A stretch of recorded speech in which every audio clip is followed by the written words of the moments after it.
사랑하는 성도 여러분, 살아가면서 누군가를 위해 간절히 울어본 적이 있으십니까? 혹 과거에 어떤 실패, 아픔이 너무너무 커서 그 자리에 주저앉아 보신 적이 있으십니까? 오늘 우리가 읽었던 본문에 등장하는 사무엘이 바로 그런 상태입니다. 사무엘은 지금 깊은 슬픔에 빠져 있습니다. 왜냐하면 그 슬픔의 대상이 누굽니까? 바로 이스라엘의 초대왕이 사울이기 때문입니다. 왜요? 사무엘에게 있어서 사울이라고 하는 왕은요, 단순한 왕이 아닙니다. 하나님께서 말씀하셨기에 자신의 손으로 직접 기름을 부어서 세운 왕이죠. 그리고 아들 같기도 하고 동역자 같은 그런 존재였기에 사울이 지금 사울의 모습을 보고 무너진 거죠. 무너졌습니다. 하나님의 명령을 가볍게 여겨서 자기 마음대로 제사를 드리고 기다리지 못하고 자기 마음대로 제사를 드리고 아말렉을 완전히 진멸하라고 했음에도 불구하고 그 명령을 어겨서 자기의 욕심을 채웠습니다. 그래서 하나님께서는 뭐라고 하십니까? 사울을 가리켜서 내가 사무엘에게 말하죠. 내가 사울을 왕으로 세운 것을 후회한다. 그것을 보고 후회한다 라고 하시면서 사울을 버리셨습니다. 그래서 사무엘은 이 사울의 영혼이 너무너무 불쌍한 거예요. 사울의 영혼이 너무너무 불쌍해서 잠을 이룰 수가 없었습니다. 한편으로는 조금 더 잘했으면, 지금이라도 회개한다면 그런 생각에 사무엘은 밤낮으로 울고 있었습니다. 이때 하나님께서 사무엘을 찾아와 단호하게 말씀하십니다. 네가 그를 위하여 언제까지 슬퍼하겠느냐? 네가 언제까지 그를 위하여 슬퍼하겠느냐? 단호하게 말씀하십니다. 이 질문은 차가운 책망의 말씀이 아니죠. 책망이 아닙니다. 무엇을 말할까요? 사무엘아, 이제 너 그 과거에서 좀 걸어나와. 그리고 내가 앞으로 이룰 새로운 역사를 봐.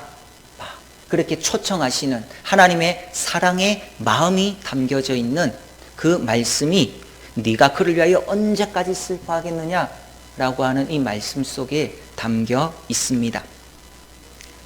사랑하는 성도 여러분, 우리는 때로 지나간 영광에 사로잡힐 때가 있습니다.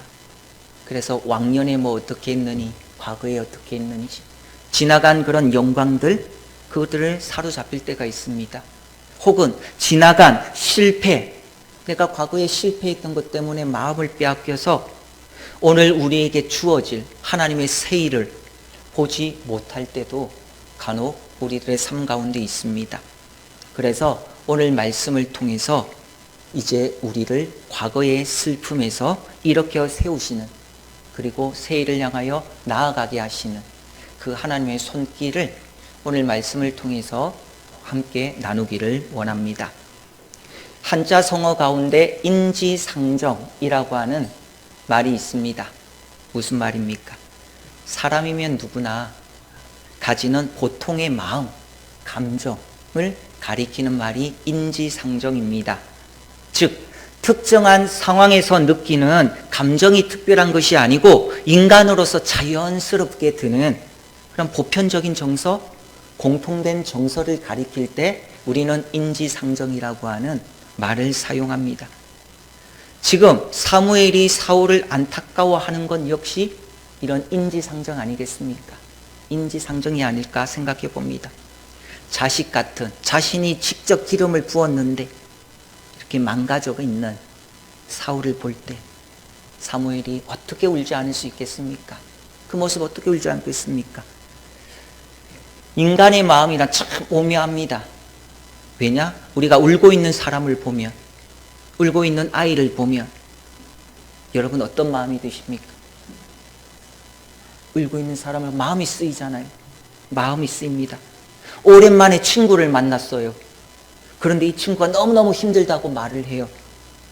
그러면 우리는 괜히 또 가슴이 아프고 하는 것. 그게 정상적인 감정 아니겠습니까? 정상적인 감정. 이런 것들을 우리는 인지상정이라고 합니다. 그런데요, 오늘 본문을 통해서 우리가 분명하게 알아야 할 것은요, 신앙은요, 인지상정의 수준에 머무는 것이 아니라는 거예요. 신앙은요, 보통의 감정, 그 인지상정이라고 하는 수준에 머무는 것이 아니라는 거예요. 지금 사무엘은요, 인간의 그런 보편적인 모습에 마음이 머물러 있잖아요. 사울을 보면서 그런 보편적인 누구나 가질 수 있는 그런 감정을 가지고 있습니다. 그런데 하나님께서는 말씀하셨어요. 하나님은 무엇을 보고 계십니까? 하나님의 나라를 보고 계시는 거예요.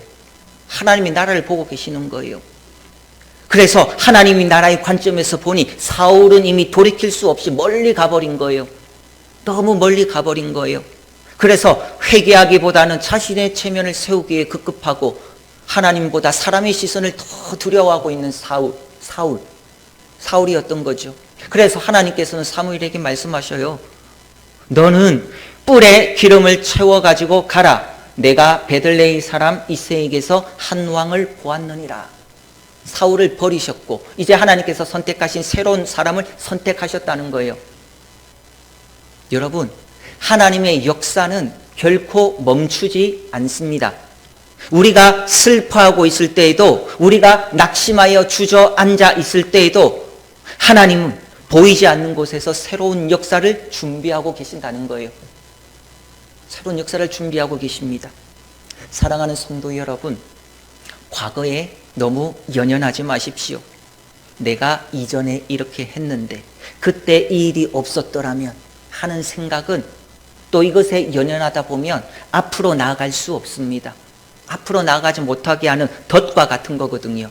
성경을 보십시오. 하나님께서는 우리 죄를 용서하셨잖아요. 용서하실 뿐만이 아니라 기억조차 하지 않겠다고 말씀하셨어요. 용서도 하셨지만 그것을 우리 하나님은 기억조차 하지 않겠다라고 약속하셨잖아요. 약속하셨습니다. 그것은 뭡니까? 우리가 이제 과거의 굴레에서 벗어나서 오늘 하나님께서 예비하신 이새의 집으로, 오늘 이 말씀처럼 이새의 집으로 가기를 원하시는 하나님의 약속의 말씀인 거예요. 사울에 대한 인지상정이라는 감정이 아니라 하나님께서 선택한 이새의 집으로 가라고 말씀하셨던 그 약속의 말씀이라는 거예요. 그걸 우리에게 원하시는 거죠. 여러분, 과거 잊을 수는 없습니다. 기억해야죠. 과거를 가지고 또 현재, 미래를 써내려가야 하는 것이니까요. 그러나 과거에 연연하면 하나님의 새로운 역사를 이룰 수 없다는 거예요. 그것에 연연하면 새로운 역사를 이룰 수가 없는 겁니다. 분명히 말씀하셨잖아요. 하나님께서, 주님께서 우리의 죄를 용서하셨을 뿐만이 아니라 그 죄 기억조차 하지 않으시겠다고, 기억조차 하지 않으시겠다라고 분명히 우리에게 말씀하셨습니다. 약속하셨습니다. 그러니 내일의 일, 자꾸만 이전 일의 마음을 빼앗겨서 내일의 일까지 망치지 말라는 거예요. 그것에 사로잡혀 내일의 일까지 망치지 말라는 겁니다. 그러므로 우리의 신앙은 무엇입니까? 하나님 앞에 우리가 회개했습니다. 회개했다면 하나님께서 용서해 주셨어요. 용서해 주셨어요. 그것을 믿어야 한다는 거죠. 그것을 믿고 주님께서 인도하시는 새로운 길로 향하여 나아가야 하는 거예요. 그것이 오늘 우리에게 말씀하시는 하나님의 음성이라고 하는 거죠. 그래서 하나님께서는 사무엘에게 뭐라고 합니까? 이제 그만 슬퍼해. 이제 그만 슬퍼해. 그리고 빨리 가서 기름을 담아서 이새의 집으로 가서 내가 선택한 그 인물에게 기름을 부으라는 거예요. 그 사람이 누구죠? 다윗의 막내 아들인 다윗이죠. 다윗입니다. 네, 이새의 막내 아들 다윗. 그런데 보세요. 이 사무엘은 이 말씀을 들었잖아요. 이새의 집에 가서 내가 택한 왕, 기름을 부으라고 하셨잖아요. 그런데 이 말을 듣고 사무엘의 지금 감정이 어땠습니까? 오늘 본문을 보십시오. 2절을 보게 되면 두려움이 엄습했습니다. 사무엘에게 두려움이 엄습했다는 거예요. 보세요. 2절 말씀. 내가 어떻게 갑니까? 사울이 들으면 나를 죽일 것입니다. 지금 사무엘은 그렇게 반응하고 있잖아요. 생각해 보십시오, 여러분. 하나님께 버림받았다라고 하는 사실을 사울이 알게 되면 더욱 예민해지겠죠. 누군가로부터 버림을 받았다는 것을 알게 되면 어떻게 될까요? 사람이 감정이 예민해지겠죠. 예민해지게 됩니다. 더군다나 자신을 대신할 왕을 세운다? 이 이야기를 들으면 어떨까요? 어떨까요? 이 사무엘 가만히 둘 수 있습니까? 아니죠.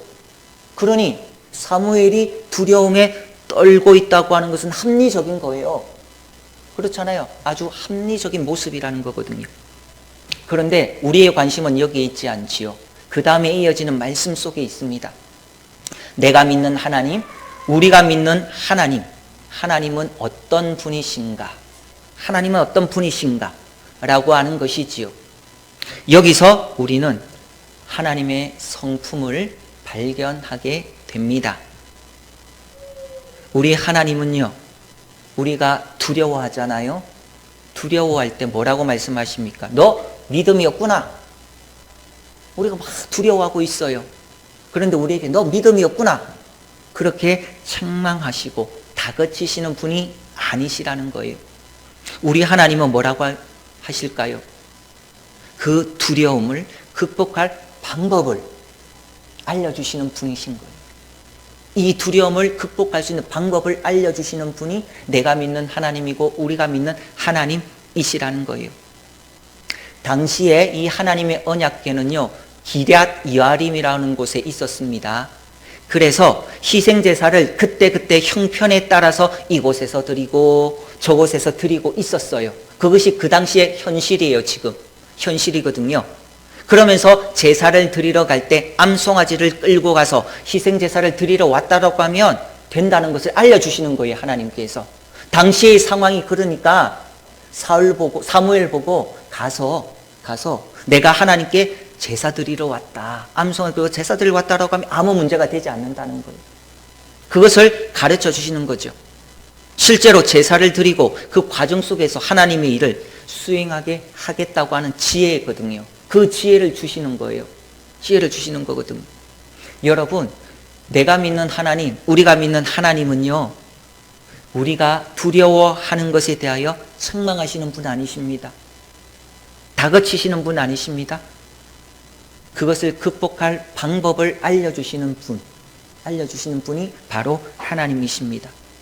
생각해 보십시오. 제가 지난 3주 동안 오늘까지 했던 그 말씀 속에서도 보면 두려워서 문을 꽁꽁 잠그고 있었던 제자들을 향해서 부활하신 예수님께서 뭐라고 말씀하십니까? 너희에게 평강이 있을지어다. 다그치시지 않으셨죠? 너희에게 평강이 있을지어다. 그렇게 우리 주님은 말씀하셨습니다. 너희들, 내가 힘들 때, 내가 이 십자가 지고 갈 때, 내가 이 십자가 위에 있을 때 너희들 어디에 있었느냐? 왜 나를 버리고 다 도망갔느냐? 우리 주님은 그렇게 말씀하지 않으시거든요. 그들에게 평강이 있을지어다. 평강이 있을지어다. 그렇게 말씀하십니다. 내가 믿는 하나님은요, 우리가 믿는 하나님은요, 바로 우리가 두려워하는 것을 책망하는 분이 아니시고 그 두려움을 극복할 방법을 알려주시는 분이시라는 것. 그 하나님의 성품을 오늘 본문이 우리에게 가르쳐 주고 있습니다. 여러분, 우리가 무언가 일을 합니다. 그리고 사명을 감당합니다. 그러면 두려움이 찾아오는 것은 당연한 일입니다. 두려움을 가질 수밖에 없습니다. 내가 이 일을 할 수 있을까? 사람들이 나를 보고 어떤 생각을 하지? 나를 비난하면 어떻게 하지? 그런 두려움을 다 가지고 있단 말이에요. 그럴 때 우리가 어떻게 해야 되느냐? 오늘 그것을 우리에게 가르쳐 주는 거예요. 부활하신 주님께서 두려움에 떨고 문을 꽁꽁 잠그고 있던 제자들에게 찾아서 왜 도망갔느냐? 왜 나를 떠났느냐? 그렇게 말씀하지 않으시고 너희에게 평강이 있을지어다. 그렇게 말씀하셨던 것처럼 오늘 우리에게도 그렇게 피할 길을 감당할 지혜를 주시는 분이시라는 거예요. 그 하나님이 우리가 믿는, 내가 믿는 하나님이시다 라고 하는 것을 오늘 본문이 우리에게 가르쳐 주고 있습니다. 다시 본문으로 돌아와서 사무엘은 하나님의 인도하심을 따라서 이제 베들레헴 이새의 집에 도착했습니다. 그리고 아들 한 사람 한 사람을 만나기 시작합니다. 가장 먼저 눈에 들어온 사람이 누굽니까? 첫째 아들 엘리압이지요. 사무엘은 엘리압을 보는 순간 눈이 번쩍 뜨였습니다. 그리고 생각하길, 과연 여호와의 기름 부으실 자가 바로 여기 있구나, 그렇게 생각했죠. 그런데 하나님의 반응이 없어요. 하나님께서 아무런 반응이 없어요. 그런데 이 엘리압이라고 하는 사람은 요즘 말로 하면 뭐겠습니까? 모델 같은 키에 조각 같은 외모, 또 늠름한 이런 장군의 기상을 가진 그런 인물이었을 거예요.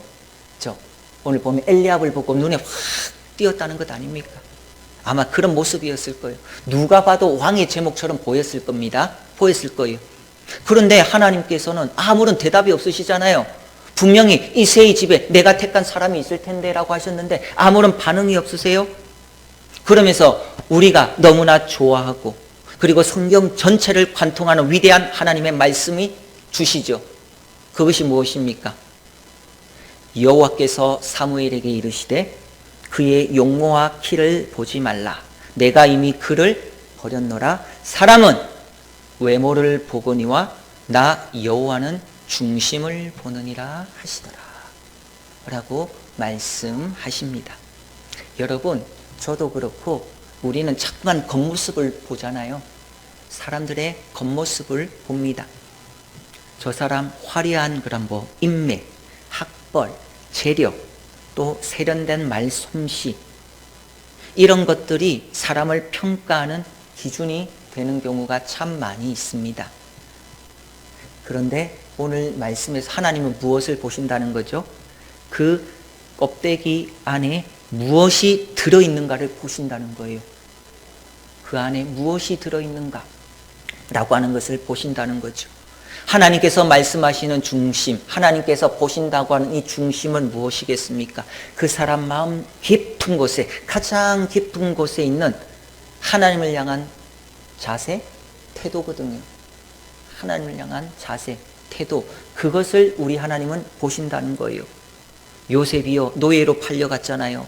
감옥에 갇혔잖아요. 밑바닥 환경에서도 요셉이 하나님께 칭찬받았던 이유가 뭘까요? 그 중심에 하나님을 모시고 있었기 때문이에요. 모든 상황 속에 그 중심은, 요셉의 중심은요, 하나님 모시고 있었기 때문이었어요. 다니엘 보십시오.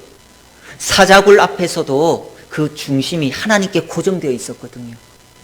사자굴 앞에서도 하나님께 중심이 고정되어 있었기 때문에 하나님께서 다니엘을 크게 사용하셨죠. 반면에 사무엘이 걱정했던 이 사울은 어떻습니까? 겉은 왕의 갑옷을 입고 있었어요. 왕의 갑옷을 입고 있었습니다. 그런데 이 사울의 중심에는 무엇이 있었냐? 세상의 욕심, 사람으로부터 인정받고자 하는 그러한 것들로 가득 채워져 있었거든요. 사울의 중심에는 그런 것들로 가득 채워져 있었다는 겁니다.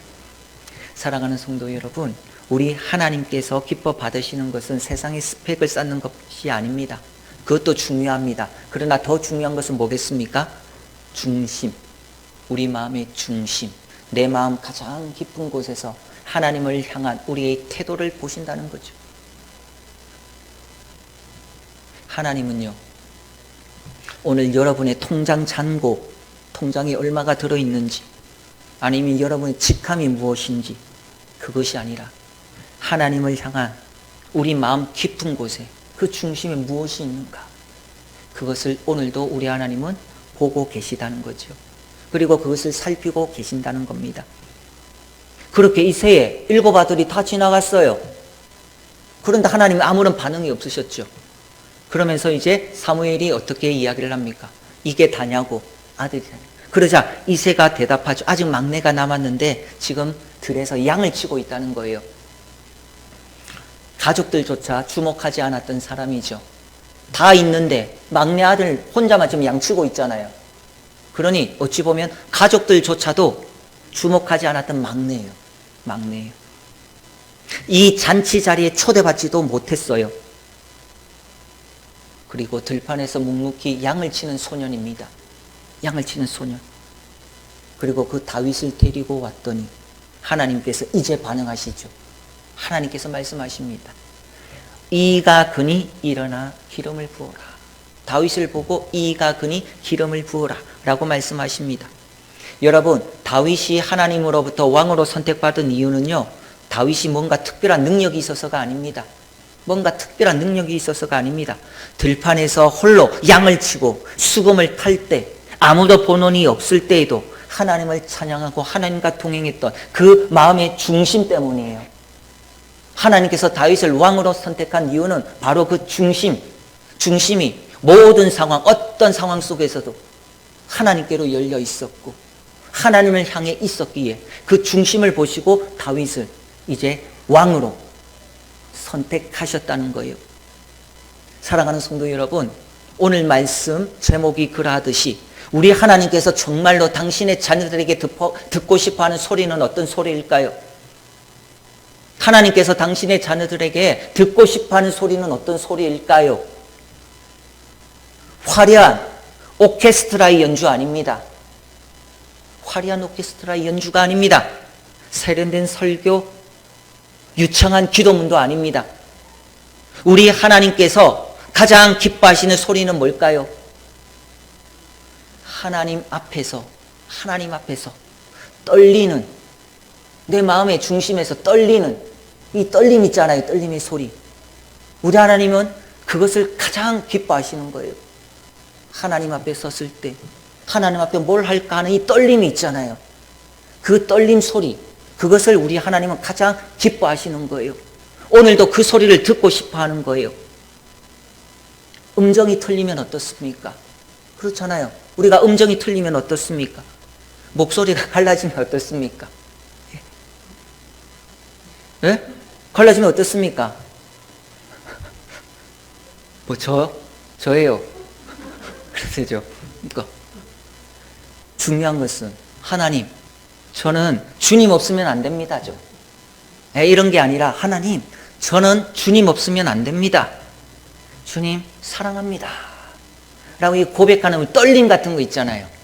하나님 앞에서의 이 떨림, 내 중심에서 울리는 이런 떨림, 그 떨림을 우리 하나님은 받으시는 거거든요. 그리고 그 떨림을 보고 하늘 보좌를 움직이신다는 거예요. 하늘 보좌를 움직이시는 거예요. 사무엘이 그래서 다윗에게 기름 부었을 때 이제 여호와의 영이 그래서 다윗에게 크게 임했다는 거예요. 그러면서 이제 하나님의 역사가 시작됩니다.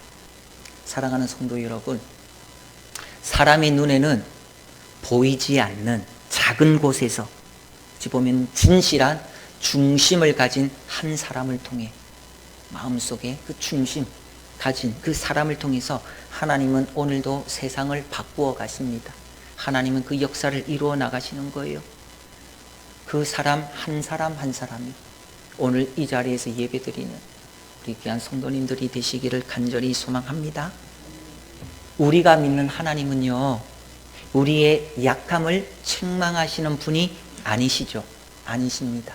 그 약함을 극복할 힘을 주시고 지혜를 주시는 분이십니다. 우리의 겉모습이 화려하지 않아도 괜찮습니다. 겉모습이 화려하지 않아도 괜찮습니다. 세상이 말하는 성공의 조건을 갖추지 않아도 좋습니다. 가지고 있으면 좋죠. 하나님 앞에서는 하나님은 뭘 보신다는 거예요? 중심을 보시는, 그 중심 속에서도 스펙이 좋으면 더 좋겠죠. 그러나 가장 중요한 것은 우리의 중심을 보시는 거예요. 우리의 중심에 하나님을 향한 나의 태도, 마음, 그 모든 것, 떨림 있잖아요.